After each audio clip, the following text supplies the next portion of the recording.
space program and in contact with the Anshar, who are my creation. Do you believe you were part of the secret space program? I was part of a secret program. I was. And whose secret was it? What do you mean? You said it's a secret space program. Whose secret?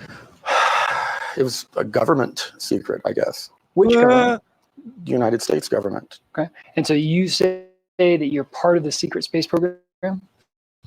I was brought into my lab programs when I was in elementary school, brought to Carswell Air Force Base, where we went through all sorts of experiments and training. Which Air Force Base? Carswell. It's now joint, and it's joint, they changed it. I mean, I'll give it to him. He sticks to his Fort Worth. story in the deposition, but he also Okay. clearly. And so because of that, you're part of the secret space program? There's No, I was brought into a secret space program based on that training. And after that, I did this. And so the secret space program was introduced to you when you were in elementary school, right? When I was 17. I thought you said elementary school. No, that was the training, the MyLab training, where they took us out of school and did training and experiments.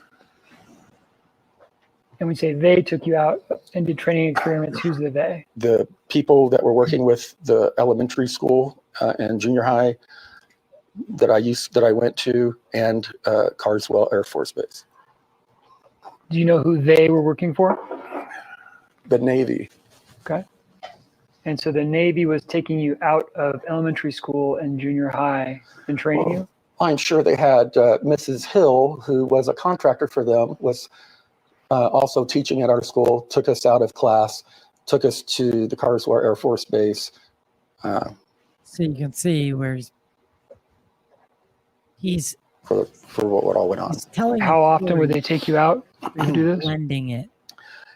It was maybe one day a month, and then sometimes it would be like a little spurt of, more like 2 or 3 days in a week.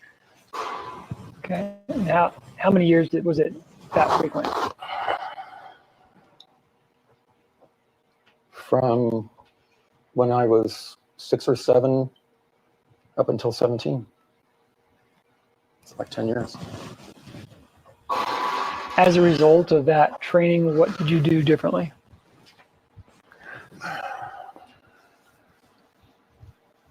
I love the stare. I'm going to need that rephrase. Sure. As a result of the secret space training program that you had in elementary and junior high, what did you do as a result of that training? I still don't get what you're saying. Okay. Because of that, what did that cause you to do with the secret space training? What did it cause me to do? Yes. Like, for instance, you said you've done 20 and back journeys where you go away for over 20 years and you come back. Yeah, trademark. And, okay. All right. And literally you've done that, and you've done that many times, right? Literally just said it. Once 20 and back was said, he said trademark. And he pointed to his book. So he again is coin. So that is so you see the dilemma here. He is saying that he has woven together real life stories and fake aspects, right? And that a lot of people do this. Yes, it's true. A lot of people do this. And then, but he didn't market it that way. I mean, he was marketing it and going on the lecture circuit and UFO conference circuit, telling this as his truth, right? And then wrote a book about it, and then someone else got in on it or wanted to get in on it, and then this happens. He sues him for intellectual property, right? So now that's all comes out, that most of it is bullshit mixed with probably bullshit. I don't know. Who knows? Right. Correct. That's the dramatization on top of the story. Like I said. Are you saying it's dramatization or is it real? Part of it's real, part of it's dramatization. What Like part- I've said about all of this. What part is dramatization? Be more specific, please. Sure. What part of the 20 and back is dramatization and not real? Well, the 20 and back itself is my creation. That's why I trademarked it, and that's why it's a part of my intellectual property. So does that mean it's not real? It's dramatization? What does it matter if it's real or not? I'm asking you whether it was dramatization or was it real? It's a real part of my dream or delusion, of whatever you want to call it. I created all of this as on top of the training that I did have and the experiences that I did have. I extrapolated this stuff out and created it. Okay, but it's part of your dream or delusion, you call it, correct? With whatever y'all want to call it. Well, what do you call it? All right. So you see the problem. You see the problem. The 20 and backstory is going to be something that is going to be very, very, very hard to pass the community smell test. And I do think that if this Jason Sands sticks to that, then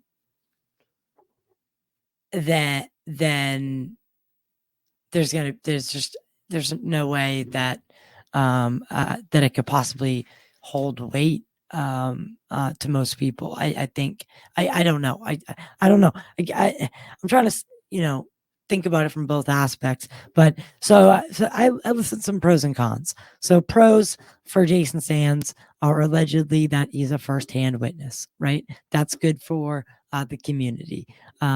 He's called himself a whistleblower, right? So that enacts that protection. It does allow him certain abilities to navigate this territory properly. As long as he does so, remain without legal repercussion. Did refer and say that in class that he would speak in classified. I can't even read my own writing. Did refer and say any classified info would have to be discussed in a skiff, and that he's willing and publicly ready to testify under oath. Says he's given testimony to the House and Senate. Admits no knowledge of biologics, and that's just not what his department or job aspect had to do with. So not really his wheelhouse. I think those are all pros for his story, as well as some of the stuff that I heard in the spaces. He just handles himself pretty well. He sounds like he either, it's that Lazar thing, right? It's either he's the best liar or, telling the truth. It's one or the other. Or is it a mix of both? Just like what we just saw. And that's the problem. Like, you gotta separate it. So if there's any, and I think David Grush, dealt with things like this in when he came out, but it was from different angles. So David Grush had personal things like PTSD, and the cops got called a couple times because of him wanting to take his own life.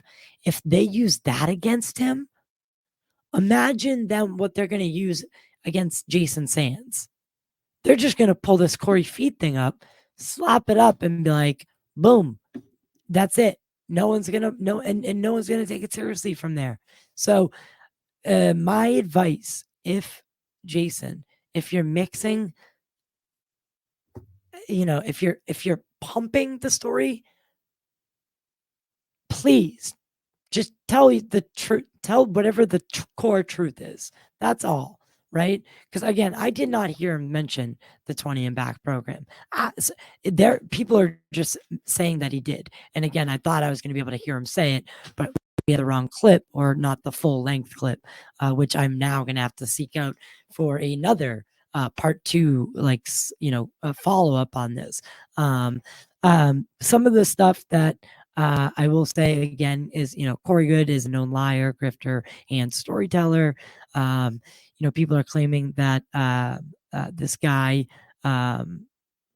must be a disinformation agent, Jason Sands, and or a plant in the community, relating him to Richard Doty, which I have issues with because I don't think Richard's a plant in the community. I don't. I see where they're coming from when they say that, but again, I'm not a subscriber of that, at least anymore. He may have been at one time, but I think he's fully retired at this point and is, doing his own thing. He does not work for or share information with. I mean, he may share information with people from the government. That's a different story. He came out on 420. This all happened on 420. So it's now 422, a couple of days later. So we've had a lot of time to talk about this or think about it, mull it over.